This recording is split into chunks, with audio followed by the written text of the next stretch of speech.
Hello, seasons, greetings, and welcome to the Bowl edition of Pack Mentality here on ArizonaSports.com. My name is Vince Marotta, and today we'll be previewing the 8 bowl games involving Pac-12 teams, but we'll get to that in just a minute. First, we have to hand out some awards. For the Offensive Player of the Year of the conference, at the midway point, my pick was quarterback Matt Scott of Arizona. But Scott got banged up in the second half of the season and wasn't nearly as effective.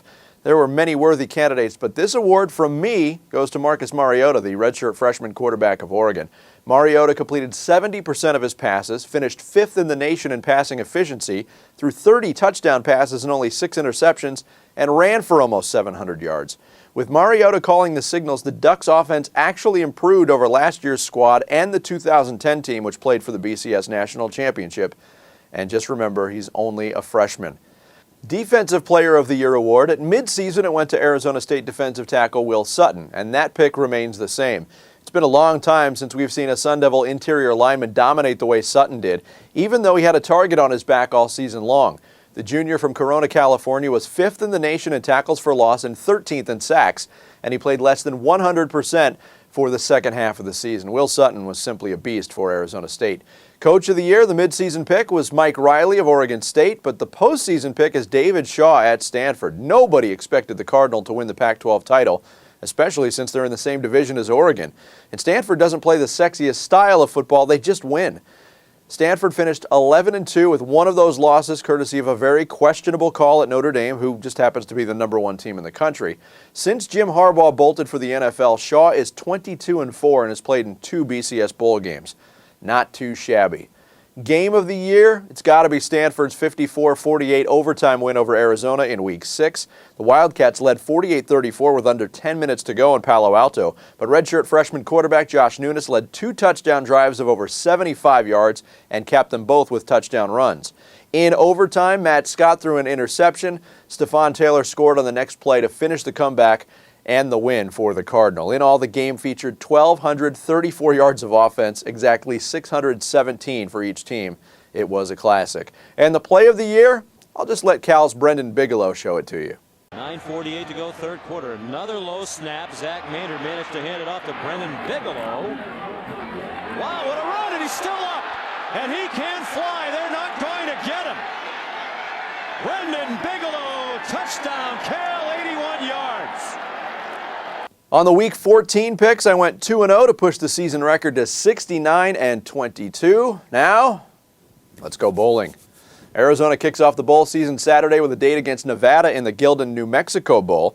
What to watch for with the Wildcats is simply running back Kadeem Carey. The nation's second leading rusher is facing a Nevada defense that ranked 111th in the nation against the run.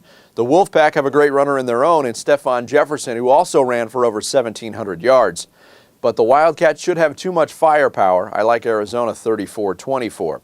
Saturday the 22nd, it's Washington against Boise State in the Mako Bowl, Las Vegas. It's the second straight trip to Vegas for the Broncos, who had what could be considered a down year in 2012, but still finished 10-2. Washington has got to be chomping at the bit to wash the nasty taste of an Apple Cup loss to lowly Washington State out of their mouths. But it won't matter here. Boise won a lot of ugly games this season, and this one should fall into that category as well. I like the Broncos 20-17. December 27th in San Diego, it's Baylor and UCLA in the Bridgepoint Education Holiday Bowl. You want offense? You'll get it in this game. Baylor is the top offense in the country, averaging over 578 yards per game. UCLA ranks 20th in that same category. The difference here is on defense. Baylor doesn't have one. The Bears also yield more than 500 yards and 38 points per game. Look for Jonathan Franklin of UCLA to end his collegiate career in style in a Bruins win. Give me UCLA 48-38. On the 29th, it's an interesting contrast of styles in the Kraft Fight Hunger Bowl. First ever meeting between Navy and Arizona State on the football field. Navy has one of the top running games in the nation, while ASU has struggled against the run at times. But if there's an advantage for the Sun Devils, they know what's coming. Navy runs it 80% of the time. ASU has superior athletes at almost every position, and while this will be a challenge for the Devils, I like them over the midshipmen, 32-23. Also on the 29th, a pretty good matchup in San Antonio at the Valero Alamo Bowl between Texas and Oregon State.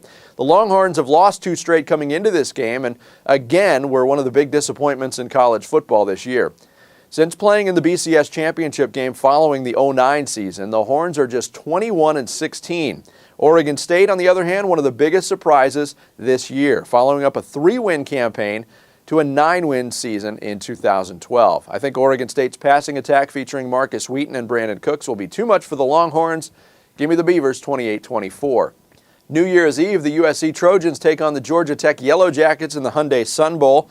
I'm done piling on the Trojans, but I did think it was funny at the Pac-12 championship game when the Stanford band formed the letters U, S, and C, then shifted into the number 1, and then finally the numbers 7 and 5 to signify the Trojans' record. But the USC does get the break of playing Georgia Tech, the only team in a bowl game this year with a losing record. Matt Barkley will play after missing the Notre Dame game with a shoulder injury, and like Jonathan Franklin, I think he ends his career on a high note as well. I like USC in this one, 41-28. New Year's Day at the Rose Bowl, Stanford takes on Wisconsin, who I think just scored again against Nebraska. Seriously, where did that come from? The Badgers ran for 539 yards against the Huskers in the Big Ten championship game to punch their 3rd straight ticket to Pasadena. To put that into perspective, that's more yards than Tulane or Washington State netted as a team for the entire year. Anyway, this is a matchup of two rugged, grinded-out football teams. Stanford's advantage is their run defense. They rank 3rd in the nation in that category, and they will have their hands full with the 3-headed monster of Monte Ball, James White, and Melvin Gordon. But I think they'll be up to the challenge. I like Stanford in this one. Good game, 23-20. And finally, in the Tostitos Fiesta Bowl here in Glendale on January 3rd, it's Oregon taking on Kansas State. This was a BCS championship game matchup a few weeks ago until Oregon lost to Stanford and K-State was tripped up by Baylor. Everyone knows Oregon can score, but the Wildcats were also in the top 10 in scoring on the season, and their defense has done the trick against high-powered offenses like West Virginia and Oklahoma. As strange as it sounds, I'm leaning towards K-State in this one, 35-31. But if I'm right, it should be a pretty successful bowl season for the Pac-12 overall. There you go. Season 1 of Pac Mentality is in the books. Be sure to look for the Pac Mentality DVD box set complete with director's commentary, bloopers, and deleted scenes at a retailer near you. It'll make a very mediocre holiday gift for someone that you kind of like in your life.